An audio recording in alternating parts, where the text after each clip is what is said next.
Olá, juventude conservadora brasileira. Olá, pais e mães, com satisfação imensa e com muita honra, dando continuidade ao nosso programa de ouvir o jovem brasileiro, mas também de apoiar suas ações e trazer pessoas profissionais que possam contribuir com a sua evolução, com a sua educação, orientação na sua vida, no seu cotidiano.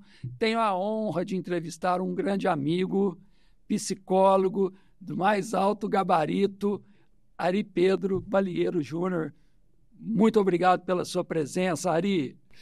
Bom, Gi, primeiro, muita honra estar aqui com você, cara, porque a gente, além de amigo há muito tempo, a gente conversa há muito tempo. Já festejamos. Bastante. E eu fico muito contente, cara, que uma pessoa da área de comunicação se dedique a trazer esse tipo de coisa. O conhecimento acumulado, tecnicamente falando, das gerações passadas. Exatamente.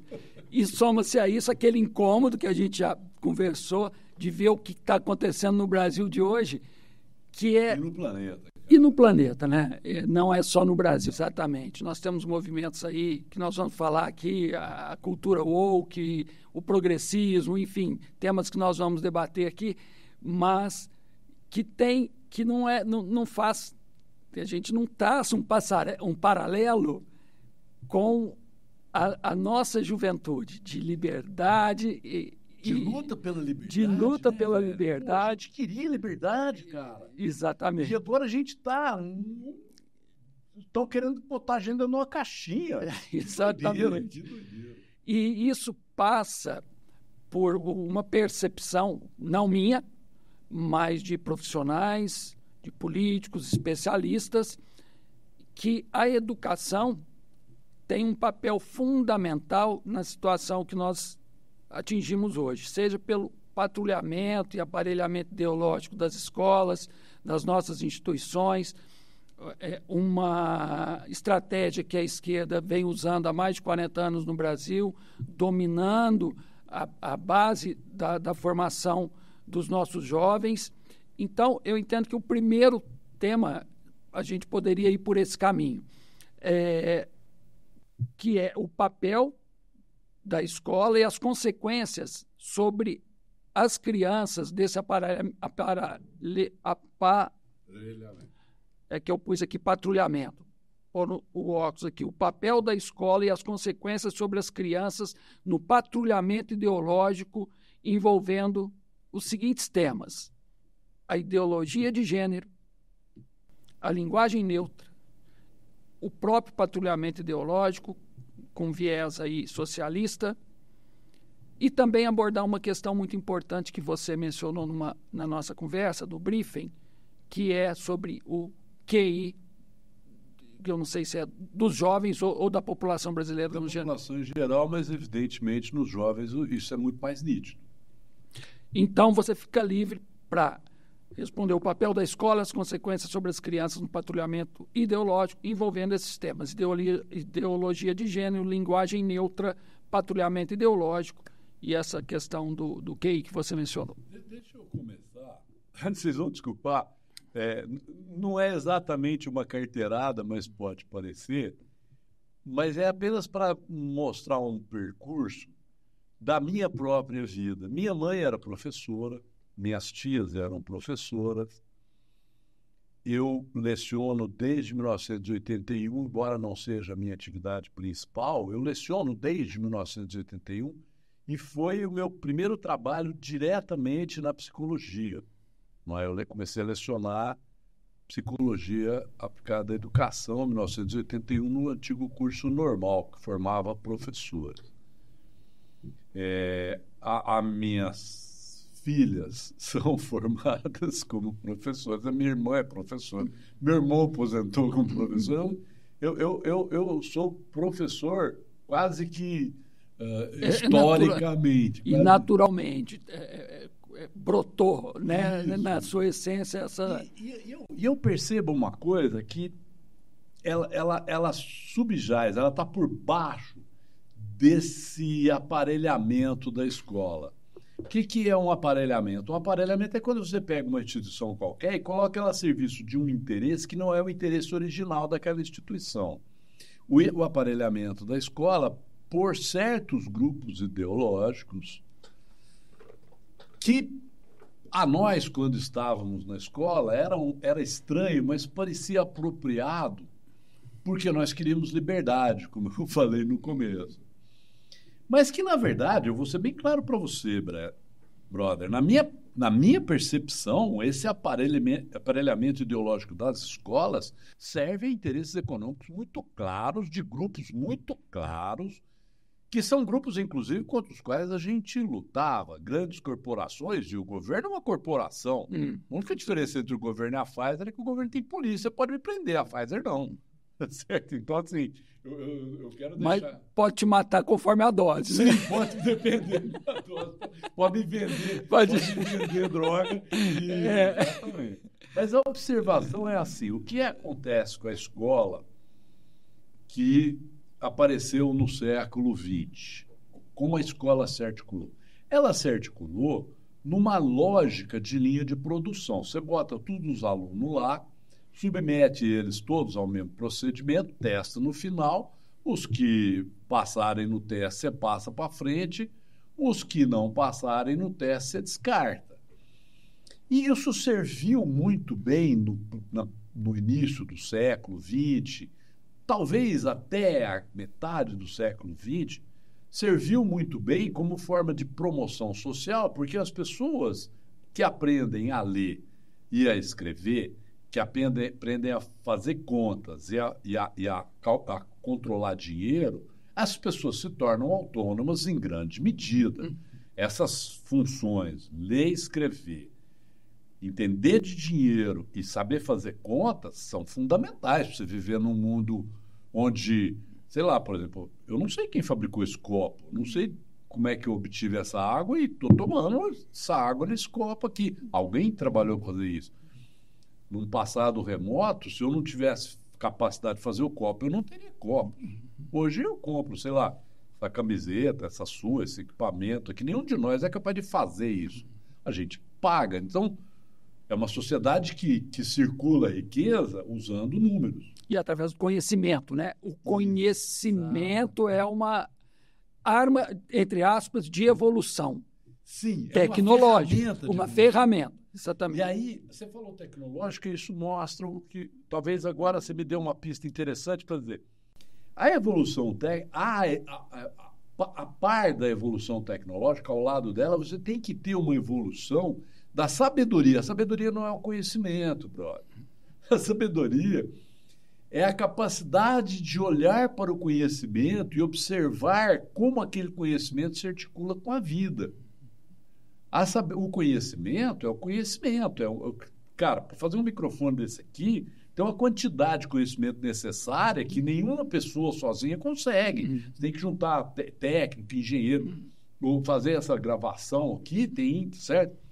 Mas a sabedoria que é o que eu vou falar nesse microfone, aquilo que eu vou falar se conecta com que parte da minha vida, com que dimensão da sua vida, da vida da pessoa que está nos ouvindo, isso não é do mesmo nível, nem é o mesmo tipo de processamento. Porque tem pessoas que são sábias, independente de ter estudado ou não, né? Pô, a gente cansou de conhecer. E tem pessoas que, infelizmente, têm um conhecimento extraordinário, mas não tem sabedoria para utilizá-lo ou utiliza de forma que não contribui para a evolução coletiva. Né? Eu vou fazer um parênteses rápido aqui. Tem o Roberto Chiniachi que falou uma coisa muito engraçada. E eu acho que ele está certo. Ele jogou a carreira de influenciador dele fora quando ele falou isso. Mas ele falou assim, motivação não é tudo. Um burro motivado é um perigo. E nós encontramos bastante hoje em dia, né? Então, aí o que eu acho que aconteceu? Esse processo de industrialização da escola, que na verdade foi apagando a pessoalidade do aluno, a individualidade do aluno, esse aqui é o Zé, esse aqui é o João, esse é o Ari, esse é o Juninho, esse é o Carlinhos, esse é o Toninho, essa individualidade, porque que permite a cada um de nós fazer a sua própria busca, a escola começou a assumir um papel que não devia ser o dela. A escola que devia ensinar ferramentas para pensar, começou a ensinar o que se deve pensar. Isso começou na nossa geração, Bruno. Quando você estava na escola, e você vai saber o que eu estou falando, porque eu sei, a gente já... Tinha professor que fazia prova que você não respondia o que você sabia, você respondia o que o professor queria ouvir. Senão você não passava, já começou ali. Certo? Eu lembro de fazer comentário na faculdade, ainda vigia a ditadura militar. Pô, falar assim, não teve ditadura. Teve sim, eu estava lá. Teve. E assim, e você fazia um comentário em sala de aula, o professor falava seu nome, anotava seu nome, você ia conversar com o diretor. Você não podia falar qualquer coisa, você não podia fazer pergunta, ok? O que eu acho que aconteceu foi que esse aparelhamento da escola, ele trouxe à tona um tipo de ideologia. Deixa eu dar uma definição rápida de ideologia. Ideologia é um sistema de ideias que você usa para interpretar algo.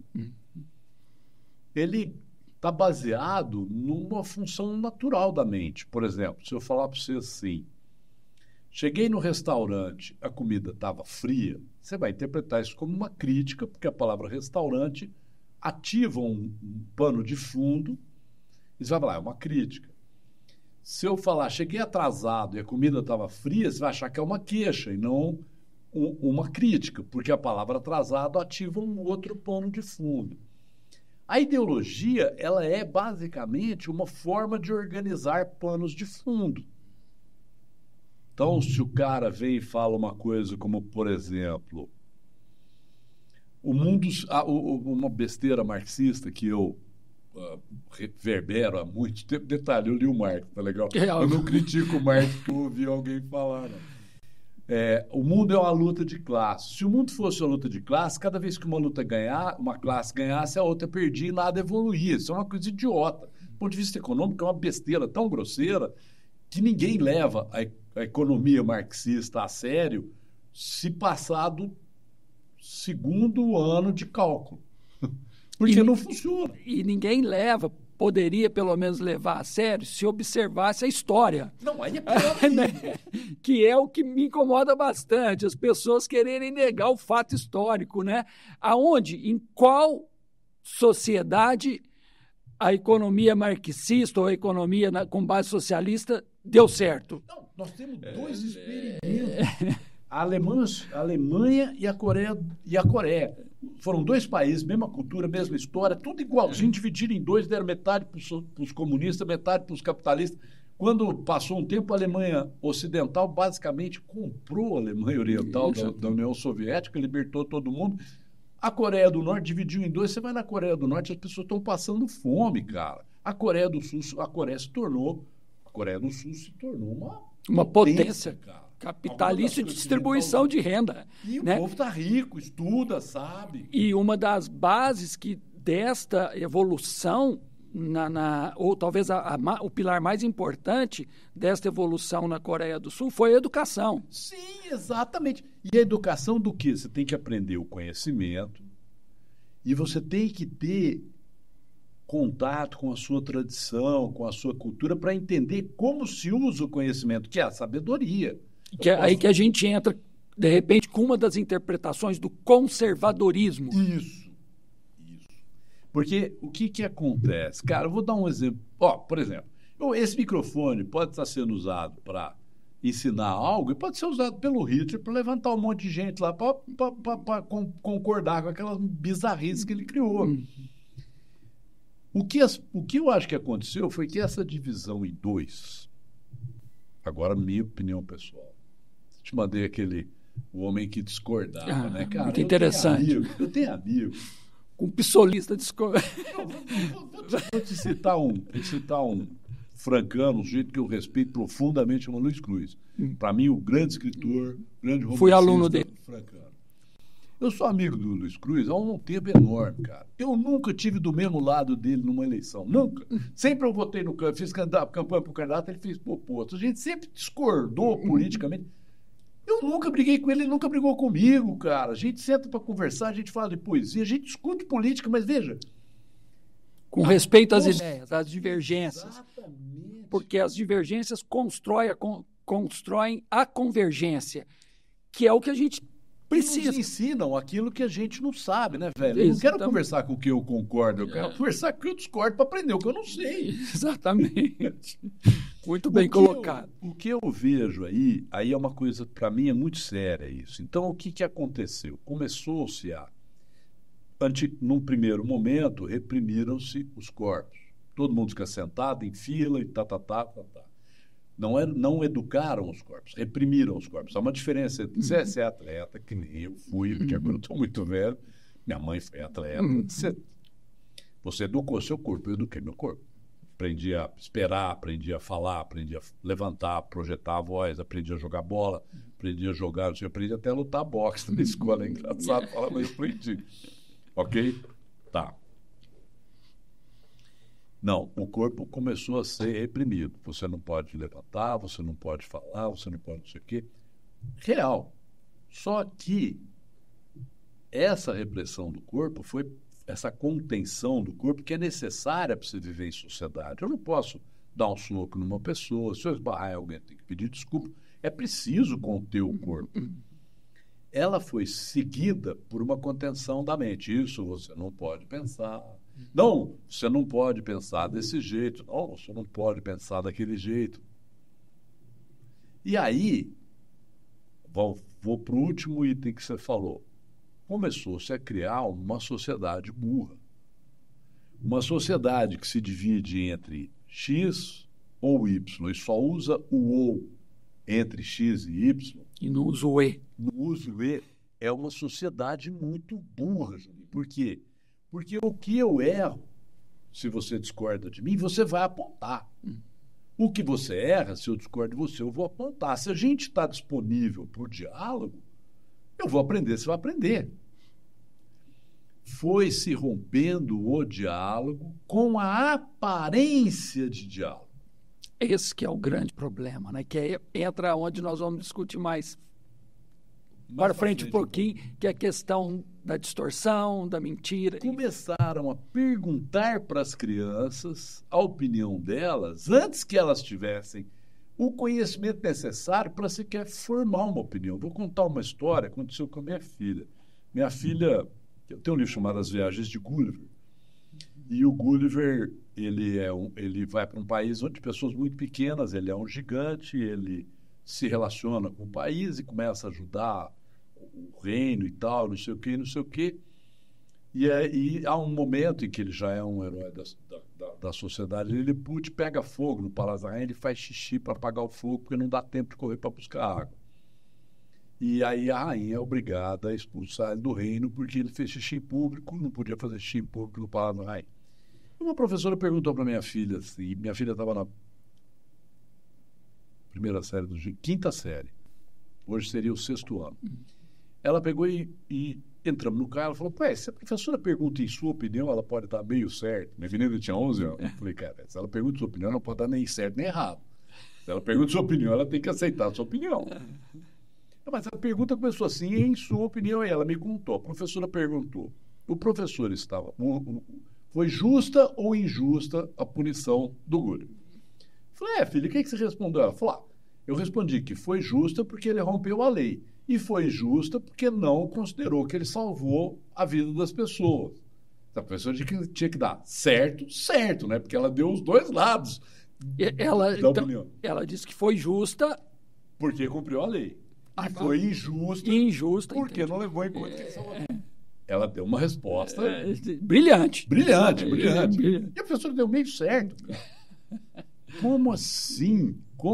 Meio certo? Para uma menina que deu as duas respostas. Uma menina de forma muito coerente. Que pensou mostrou os dois lados. Pensou. Exato. A escola começou a dar nota para a opinião quando as minhas meninas... Desculpa, eu tenho 65 anos, a minha mais velha tem 38, essa menina tem 34, 35, tem 37, 35... e 31. Não pode aumentar a idade das meninas, você vai criar problema na sua casa. Filhas, desculpe, você está retardado com data, né? Quer dizer, há 30 anos atrás, as pessoas já começaram a exercer a censura. E começaram a exercer a censura na opinião das crianças. Porque se uma pessoa me censura, ou censura você, Juninho, a gente chuta lá também. Eu chuto o balde, mas vai censurar como? Hoje a gente é submetido a censuras que as pessoas não sabem. Strike no YouTube, bloqueio de conta. No Shadowban, no Facebook, no Instagram. Isso, ok? Que nós fomos vítimas, né? Você e eu. 2 strikes no YouTube. E o pior, cara, é que eu fui dedado por gente que eu conheço. Isso me irritou, cara. Pô, discorda de mim, vem que chama, para na rua e me xinga. Mas, pô, o cara me bloqueia a minha fala, cara. É muito idiota, muito idiota. Mas tudo bem. E aí, o que aconteceu? Obviamente, uma pessoa que censura outra, eu não acho que estavam todos de sacanagem, eram professores, estavam fazendo o que os pedagogos diziam para eles fazer. Mas quando você se censura a mente do outro, censura a opinião do outro, em vez de conversar com ele, a sua opinião começa a ficar exclusiva e você começa a achar que você sabe tudo, né, velho? De propósito? Não, inconscientemente. Aí você começa a censurar a opinião contrária à sua. É natural. Você começa a censurar a opinião contrária à sua, você começa a incorporar uma certa ideologia. E uma ideologia totalitária. Uma ideologia que não quer discordância, que não quer debate, que não quer crítica. Todas essas coisas que você citou, ideologia de gênero. Linguagem neutra, patrulhamento ideológico. Cara, isso é uma forma de censura. É impor um pensamento único, né? Quando o papel da escola é o pluralismo. É fomentar a discussão. O debate. E nós temos hoje, inclusive, na entrevista da semana passada, com 2 jovens, eles comentaram o patrulhamento ideológico. Eles são jovens universitários, mas ainda no primeiro ano, e eles destacaram esse patrulhamento ideológico da esquerda, né, neste caso, neste momento nós estamos vivendo no Brasil. Já foi da direita. Já foi da direita. A direita também já fez isso. Já fez isso, obviamente. Né? Nós tínhamos a questão da moral e cívica, que era uma forma também de induzir ao positivismo, né, a ordem, o progresso. Tal. Mas, até então, nós lutamos contra isso. Pois é. Né? Nós lutamos contra isso. E conseguimos... porcaria para a gente poder pensar. E nós estamos, de novo, tendo que lutar, e agora com os papéis trocados, inversos, o que nos dá uma certa liberdade e autoridade de poder chegar e falar, para com isso. Para com isso. Nós não estamos aqui defendendo o direito ou a esquerda, nós estamos defendendo o nosso direito de conhecer, de pensar, de decidir, de falar os fatos, a verdade dos fatos, de ver os fatos, falar, eu vi, aconteceu isso. E hoje nós não estamos podendo nem falar isso, né? E isso está dentro da escola, dominando as nossas crianças, né? Isso que é... Começou de uma maneira muito insidiosa. Por quê? Vamos, então, voltar um pouquinho nessa história, breve história da educação pela qual eu passei. Então, começaram a censurar a opinião das crianças. Só que a minha filha estava será a primeira do ginásio, ou 5ª série, ou 6º ano hoje. Hoje ela é professora.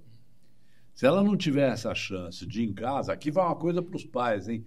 Minha mãe aposentou como professora, ela é hoje nome de escola municipal, como homenagem ao trabalho dela como professora.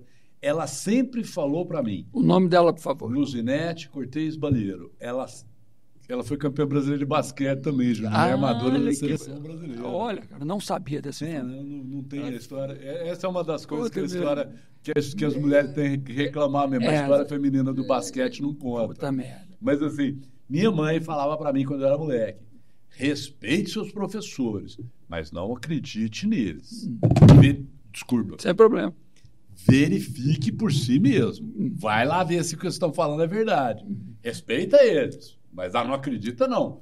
Testa. Exatamente. E eu quero fazer só uma ressalva com relação à educação moral e cívica, não que eu seja contra que tenha esse tipo de direcionamento para que a gente dê valor às questões patrióticas, à nossa bandeira, aos nossos símbolos, que isso é importante. Sim. A questão da moral, a identidade nacional, mas sem que isso fosse ligado e puxado a uma proteção de um movimento ideológico sob a ditadura militar. Exato. Então, que fique claro, romper com essas questões que têm o fundamento, que são fundamentalísticas, né? Isso. Deixa eu te falar duas coisas que você vai saber. Eu tive 2 professores de educação moral e cívica, uma no colegial, a professora Mariana Silvestre, a que eu presto a minha homenagem agora, porque é uma pessoa que eu admiro profundamente, e um professor que eu tive de estudos problemas brasileiros, no 4º ano da Faculdade de Psicologia, que era um militar, ele era tenente-coronel em Joás Figueira de Mello. A Maria Helena foi uma pessoa que me ensinou porque ela vivia. O professor Enjorraz, que era um coronel, tenente-coronel na época ainda, na verdade, a ditadura tecnicamente acabou em 79, quando, né, em 1980 ainda parecia ditadura, mas legalmente não era mais. O governo não tinha mais os instrumentos de exceção para punir, por exemplo. Só para ilustrar aqui para a juventude, eu fui chamado para conversar com o diretor meu, que também era um coronel, um sujeito brilhante, Saulo Monserrat, e ele falou para mim assim: olha, você fez tal comentário em sala de aula? Eu falei: fiz, professor. Não pode. Eu falei: pô, por quê? Ele falou: vou te explicar. E mostrou para mim a legislação. Tinha uma legislação na qual, se um professor considerasse que o meu comentário em sala de aula fosse político, ele podia requerer uma sanção disciplinar da escola. E se a sanção disciplinar da escola fosse levada adiante, eu seria processado criminalmente, chamava-se Decreto-Lei 477, por ter emitido uma opinião política em sala de aula, e eu tinha 18 anos. Aí ele falou: não pode, vou te explicar e tal. O professor Saulo, que era coronel e era um democrata, falou: quando você for falar essas coisas, você sai da sala de aula e fala no pátio. Porque no pátio você não pode ser proibido, você não cai sob esse decreto. Mas em sala de aula, se o professor não gostar, ele pode pedir. Eu conversei com o professor e ele aceitou ficar por isso mesmo. Se eu explicasse isso para você, se eu prometesse não repetir. Eu falei: tá bom, observa. Eu estava no 1º ano da faculdade, eu tinha chegado a Campinas há pouco tempo, tinha 18 anos, fiz um comentário numa aula e corri o risco de ser processado criminalmente por ter dito algo. Tem alguma semelhança com o Brasil atual? Ou eu fui preso porque ele escreveu no estátua com batom. Meu irmão. Pô, pelo amor de Deus. Nós não podemos deixar isso continuar. Esse programa tem essa função fundamental. A coisa desceu e foi para criança, velho. Isso que eu ouvi com 18 anos, que, por exemplo, a professora Marilena Silvestre, se ela me ouvir, vai saber do que eu estou falando, ela nunca me calou, cara. Nunca. E eu tinha 14 anos, 15 anos. Ela ouvia o que eu falava, às vezes eu discordava dela, ela falava argumenta, e eu argumentava e ela rebatia. Às vezes ela ganhava discussão, eu falava: nossa, a senhora tem razão. A dona Wanda Valéria, eu argumentava, ela discutia, às vezes ela ganhava discussão, eu falava: nossa, professor, a senhora tem razão. Eles permitiam que a gente debatesse a ideia, ok? Hoje, o que aconteceu? Aí eu vou falar uma coisa particular. Você vai lembrar, Julinda, que a propaganda foi descendo a faixa etária. A propaganda na nossa cidade era para o adulto. Quando a gente chegou no adulto, ela já estava pegando o adolescente. Hoje ela pega a criança. A propaganda é uma maneira de estilar a ideologia, bro. A propaganda é para criar esse pano de fundo que faz eu interpretar o mundo desse jeito. E por isso essa cultura woke, você observa nos filmes de Hollywood, onde agora os heróis são só do sexo feminino, são as heroínas, não tem mais herói homem. Né? Detalhe importante. Né? Os homens são bobalhões, tá? E os heróis também têm que ser negros. Nada contra que os heróis sejam ou heroínas, que sejam negros, que sejam... Mas herói você... amigo. Exatamente. Herói negro, herói gay, amigo negro, amigo gay, heroína mulher. Acabei de falar da Dona Marilena.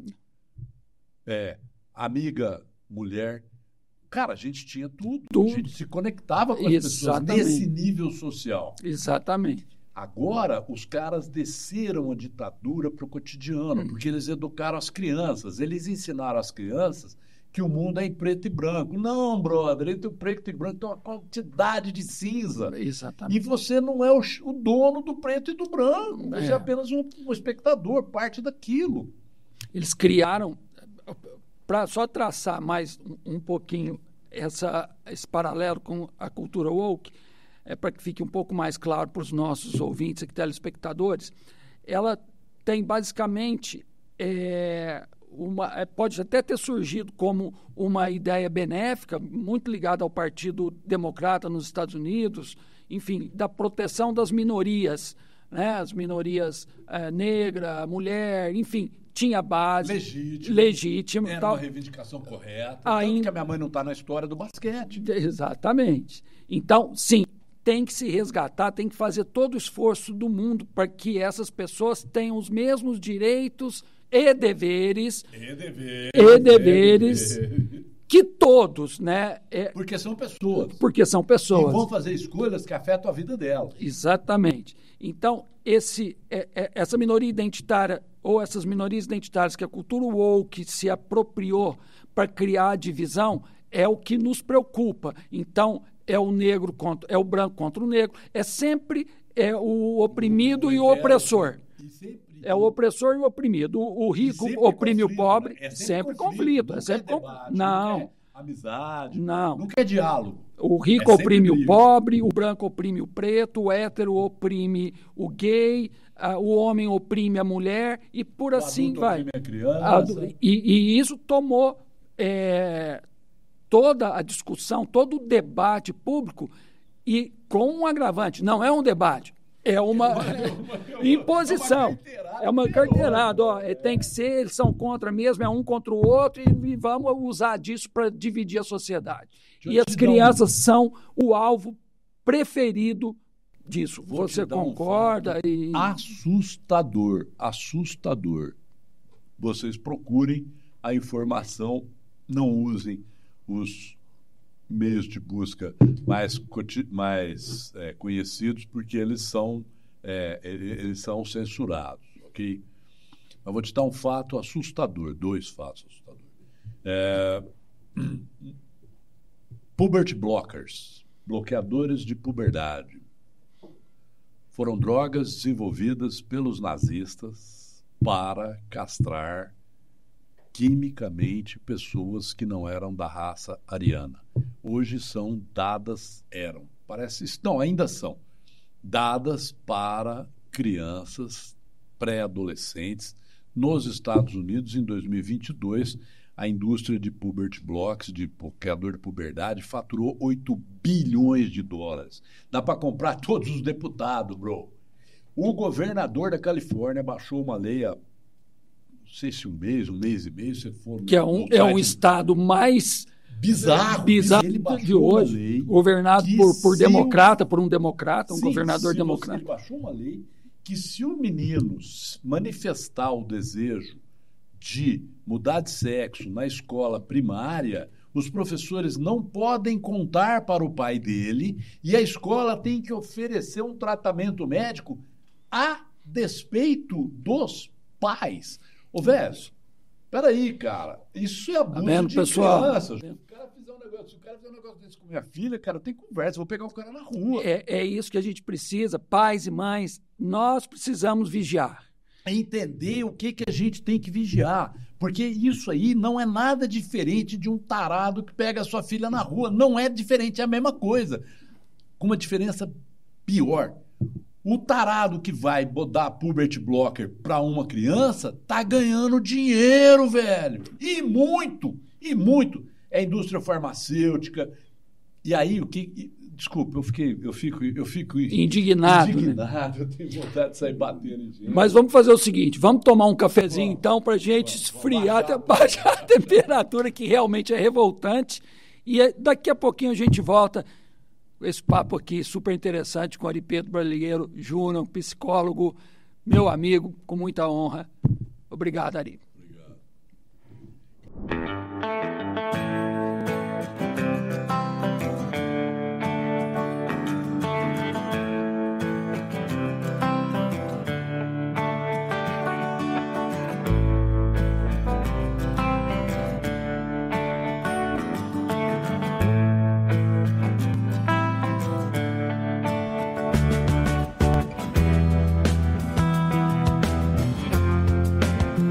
Juventude BR, estamos de volta, esfriamos um pouco, abaixamos um pouco a temperatura, que não é para menos, né? Um assunto que nos incomoda bastante, este aparelhamento ideológico das crianças, enfim. Mas agora nós vamos amenizar um pouco, e vamos falar de um movimento que nós fizemos parte, que foi um movimento maravilhoso, que foi o movimento hippie. Hippie, né? E eu até quero falar uma coisa, assim. Essa capacidade de apaixonar-se, de se indignar, de fazer poesia, você faz poesia, eu faço também, de se deixar enlevar pela beleza da vida, pela natureza. A gente, na verdade, foi herdeiro dos hippies, porque os hippies, eles foram capturados um pouco mais cedo. Exatamente. Do que a gente. Eu sou de 62, eles já estavam na ativa nessa época. Né? O movimento hippie, ele foi meio que apagado da história e substituído pelo movimento comunista da Europa. O Maio de 68, que tem até um livro do Zuenir Ventura importante, Maio de 68, As Barricadas do Desejo, porque o movimento hippie, ele era um movimento que ele tinha algumas propriedades. E, primeiro, o que era a trilogia hippie? Amor, paz, amor e som. É um movimento que se opôs à guerra do Vietnã, certo ou errado, não se discute isso. Eu acho que estava certo, mas se opõe à guerra do Vietnã porque não quer mais ver as pessoas se matando umas às outras. Por mais que isso pareça ingênuo, é um desejo que a gente tinha como adolescente que era real, cara. Não quero as pessoas se matando. Amor, por quê? Porque era um movimento que pregava a relação amorosa, não era só... Claro, tinha uma questão de sexo e tal, mas a relação era amorosa. Exatamente. E amor às coisas também. Exatamente. E som, porque é um movimento que se integrava através da música, né? E que tem, assim, pelos pilares que o sustentam, tem muito a ver com o cristianismo, né? Profundamente. Tem uma relação profunda com o cristianismo. E o movimento hippie, ele apontava para duas coisas que esse modo de... Veja, a paixão é essa capacidade de ser tomado pelo arrebatamento da emoção dentro de um determinado quadro ideológico. Essa gritalhada que eu fiz aqui quanto ao uso de bloqueador de puberdade em criança é porque eu fico indignado, é a paixão. Com certeza. O movimento hippie, a paixão ela pela natureza, a flor, a paz, o amor... por exemplo, você é um naturista, eu sou um naturista. Cara, eu moro num sítio há 33 anos. Há 33 anos eu me dedico a trabalhar com agricultura orgânica. Minha mulher se dedica. Eu planto café. Claro, ainda preciso aprender, mas o meu café é um café orgânico. A verdura lá de casa é orgânica. Porque eu sou contra adubo? Não, os adubos são importantes. Mas só para aproveitar o que você falou, o nosso próximo programa vai ser com um ambientalista, o Cristiano Rodrigues, isso. O Crico. Então nós vamos falar justamente sobre isso, agricultura orgânica e tudo. E o grande barato da agricultura orgânica, a Valéria planta uns tomates que são chamados tomate ervilha, um tomatinho assim. Aí eu vejo meus netos, velho, eu tenho um neto, o moleque tem 1 ano, mal fala, sabe, só canta, não fala ainda, mas ele anda por todo lado. Quando ele vê a flor do tomatinho, ele começa a procurar, achar um tomatinho, ele pega com o dedo e põe na boca. Porque é a relação nossa com aquilo que nós temos de transcendente, a nossa história de vida, a nossa biologia. E principalmente, que essa é uma coisa que o movimento hippie apontava, com a interação amorosa com as coisas. E aí o cristianismo é fundamental, porque o Cristo fala uma coisa muito, muito, muito fundamental. Amai a Deus sobre todas as coisas. O que é amar a Deus sobre todas as coisas? É amar a obra de Deus. O tomatinho, na visão judaico-cristã, é uma obra de Deus. Então você tem que amar o tomatinho. Cuidar do tomatinho. E ao próximo como a ti mesmo. O outro é igual. A generosidade dessa proposta foi descartada com a ideologização. E essa ideologização, aí você tem toda a razão, é uma ideologização esquerdista, ela vem do marxismo, ela fica trocando de nome, mas assim, se você for estudar, você vai ver que começou no Marx. E o Marx era um picareta, era um intelectual picareta, era um sujeito picareta que vivia às custas da mulher e do amigo, que pregava a luta de classes e fez um filho na empregada, certo? Era um sujeito que a vida dele não correspondia ao que ele pregava para os outros. O hippie, e você tem que é uma característica de quem é de esquerda, né?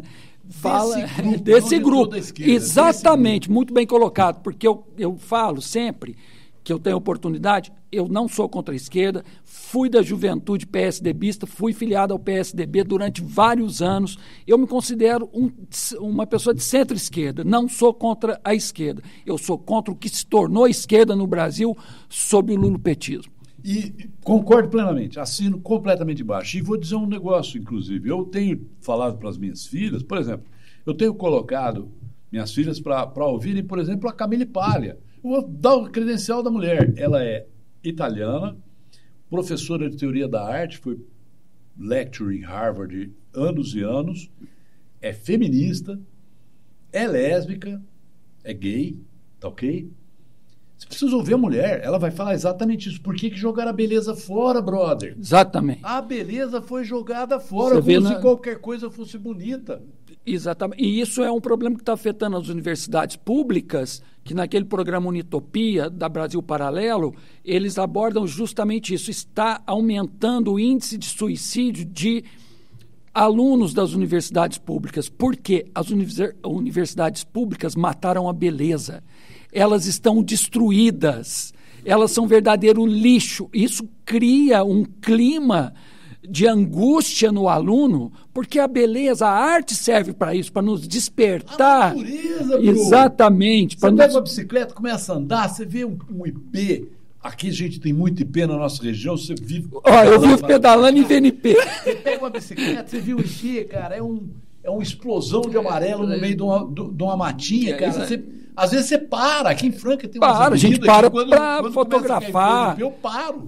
Eu vou andar lá só para ver o tapete de flor. Exatamente. Porque é a beleza, é a capacidade. O que é a beleza? E aí vou voltar na Camille Paglia. A beleza é a capacidade de você se apaixonar por aquilo que te lembra o bom, que te lembra Deus, que te lembra o amor, que te lembra as coisas boas da vida. Que dá esperança de um mundo bonito, em harmonia, de paz, de beleza. Te inspira para trabalhar por ele. Exatamente. Não é? Exatamente. Você fala, nossa, que legal isso aqui. Quando eu escuto uma música, por exemplo, eu estava escutando um álbum do Herbie Hancock que ele fala da como é que chama? Aquela menina que tocava Joni Mitchell. Ele grava as canções da Joni Mitchell. A poesia da Joni Mitchell é maravilhosa. O violão da Joni Mitchell, cara, é o violão folk mais brilhante da história. Ela é a melhor violonista folk da história. Você pega os discos dela e vai ouvir o violão, cara. Você que toca o violão, você pira com a mulher tocando. A voz dela é linda, os arranjos são maravilhosos, a poesia é maravilhosa. A gente perdeu esse acesso a essa... A nossa juventude ouve funk. Eu não preciso nem de discorrer muito sobre isso. Algumas letras machistas, sexistas, homofóbicas, que instilam a violência. Brother, não.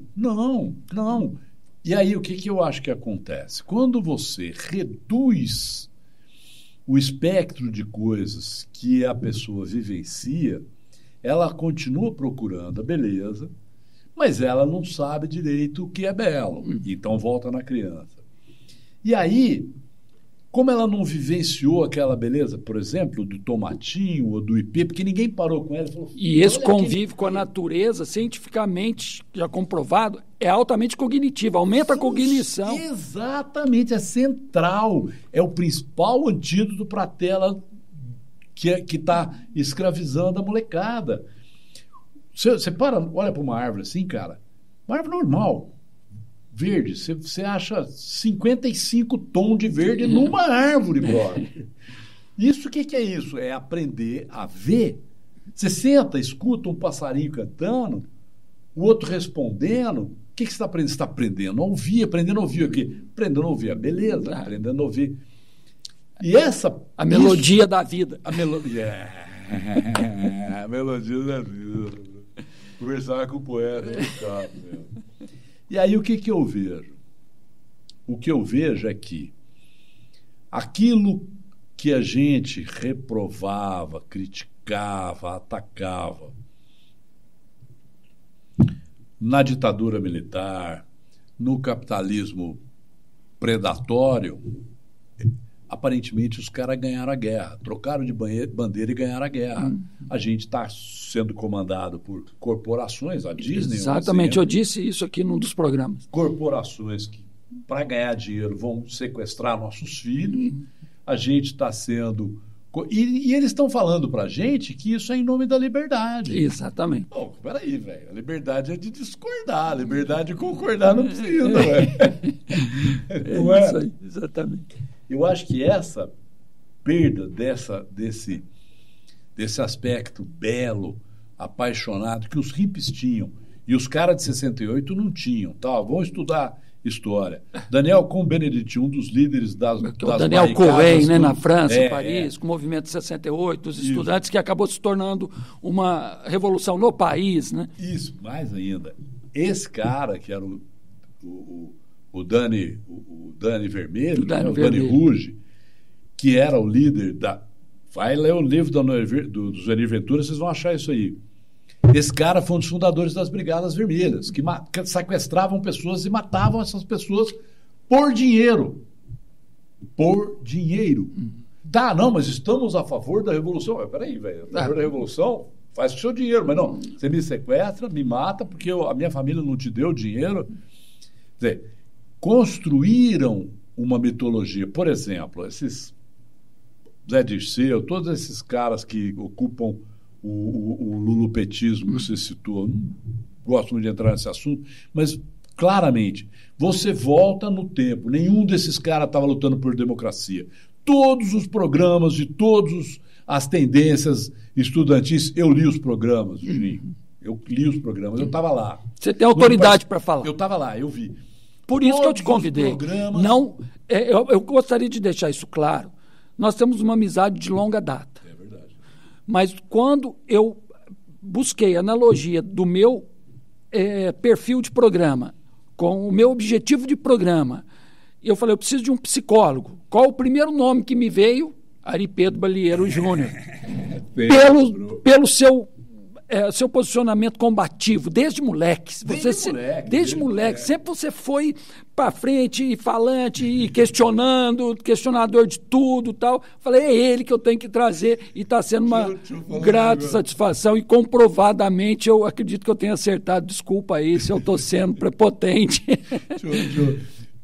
E nós não temos muito tempo, infelizmente, e eu gostaria assim que você volte aqui. Gosto que você volte.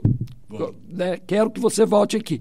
Mas dê uma mensagem para esse pessoal, principalmente falando sobre liberdade. Eu fundei um partido, cara. E é um partido que não tem estatuto, não tem sede. Se você quiser entrar, você pode entrar e não precisa nem me contar que você entrou. Chama PNMN. Partido. Mimim não. Mimim não. Você quer mandar, velho? Vai mandar em outra pessoa. Mimim você não vai mandar.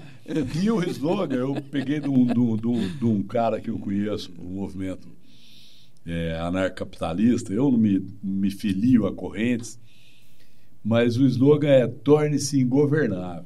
É o seguinte, velho, em mim ninguém manda. Isso é fundamental. Jovem, é isso que a gente quer despertar em você. É isso que o Juventude BR quer despertar. Torne-se ingovernável. Luta contra esses professores, doutrinadores. Fala, você é livre para pensar. Se você quiser ser um comunista, não porque eles te puseram, te forçaram a ser. É porque você escolheu, porque você teve várias oportunidade de estudar outros pensadores, Adam Smith, Thomas Locke, John Locke. Exato. Aí você escolheu, uma escolha sua, você está livre, porque é isso que a gente quer. Liberdade de escolha, mas não aceite imposição.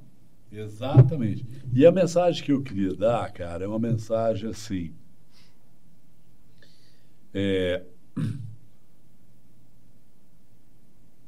Os grandes prazeres intelectuais que eu tive na vida foram quando eu li os caras que me mostraram que eu estava errado, quando eu debati com caras que me mostravam que eu estava errado.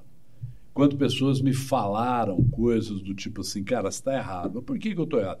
Isso, aquilo, e a pessoa me falou, me ofereceu um argumento, me ofereceu um fato. No mundo atual, as pessoas eles usam muita palavra narrativa. Desculpa a carteirada, eu tenho um doutorado em linguística, eu sei o que significa esse nível do discurso. Até falei um negócio aqui, o rapaz ali riu bastante. O mundo atual, nosso técnico, Luiz Fernando, que está escondidinho ali. Ó. Muito obrigado, Luiz Fernando. As pessoas estão lambendo o cardápio achando que tem proteína. Elas estão achando que as palavras fazem coisas. Não. As mãos fazem coisas, os corações valorizam coisas e as mentes entendem coisas. As palavras são fundamentais para entender, para a gente se entender. Quando eu vou falar uma coisa, eu estou exercendo a função expressiva da linguagem. O que eu estou falando tem que corresponder com o que está na minha cabeça. Mas se eu não levar em conta que é você que está me ouvindo, a função comunicativa da linguagem, que é a produção na sua cabeça de uma imagem parecida com a que estava na minha cabeça, ela se perde. Essas estruturas de dominação, elas estão usando a língua e a linguagem visual e a linguagem artística, como você bem citou, para construir pessoas cegas, surdas e mudas. Pessoas que não veem o que está atrás do cardápio, que compram pela foto, que não escutam a entrelinha, não escutam o sentido do que está sendo dito e o que aquilo implica. E a linguagem neutra está muito ligada a isso, porque a revolução socialista, ela defende, e eu acho que qualquer outra revolução, porque ela está certa, eu acredito em pensar assim, defende que ela começa pela linguagem. Ela usa isso. Exatamente. Quando um amigo meu perguntou assim, o que você chama de discurso do ódio? Eu falei, vou cortar o assunto porque eu não levo muito a sério essa conversa de discurso do ódio. Discurso de ódio é uma palavra que eles arrumaram para mandar eu calar a boca. E as pessoas, mas não sei o quê. Cara, você chamar uma pessoa, você ofender uma pessoa, usando qualquer palavra, sei lá, negro, viado, qualquer palavra. Se ofende essa pessoa, se eu não tiver cara a cara com ela e se ela não tiver termo de defesa. Porque alguém fala, se alguém me ofender pessoalmente, toma uma bife e acaba o assunto. Tá certo? Aí o cara pega o telefone e começa a xingar no telefone, achando que ele está xingando alguém. Não, ele está xingando no telefone. É o valentão do WhatsApp. É o valentão do WhatsApp. E aí os caras começam a criar... E aí o discurso do ódio está de todo lado. Tá só do lado. Tem direita, esquerda. E aí os caras começam a achar que estão fazendo a coisa porque estão falando. Eu vou citar um exemplo específico, que até é uma pessoa que eu gosto de homenagear, apesar dela ser uma pessoa de pensamento esquerdista. A Luiz Helena. Eu conheço a Liz Helena desde que eu era garoto. É uma pessoa que chega e diz, porque a Liz Helena é comunista. Cara, faz metade do que ela fez, depois vai falar dela. A mulher pegou uma loja aqui em Franca e transformou num player mundial de e-commerce. Franca é hoje a capital brasileira do e-commerce, em grande medida por causa da inspiração, da liderança da Liz Helena. Ela acertou tudo? Não, ninguém acerta tudo, cara. Mas respeita a pessoa, respeita a história da pessoa. Como o Luiz Cruz, que é um cara com quem eu nunca concordei na política. Cara, se o Luiz Cruz me chamar para declamar na casa dele, eu vou. Se eu encontrar com ele num lugar, ele falar, declama tal poema, eu declamo. Se ele for declamar um poema e eu ficar sabendo, eu vou ouvir. O cara tem uma história, bicho. O fato de eu concordar politicamente com ele é irrelevante. façam coisas, parem de falar e parem de ouvir o que as pessoas falam, olhem para o que elas fazem. Exatamente. Ari, muito obrigado. Infelizmente, nós temos o nosso horário aqui para encerrar, mas você vai voltar. Temos muita coisa para conversar e se você aceitar esse convite de voltar, eu ficarei muito grato e, mais uma vez, muito obrigado pela sua presença. Pessoal, até a próxima. Enjoy. Aproveitem todas essas palavras sábias que o Ari deixou para vocês aqui nesse episódio de hoje. Muito obrigado. Até a próxima.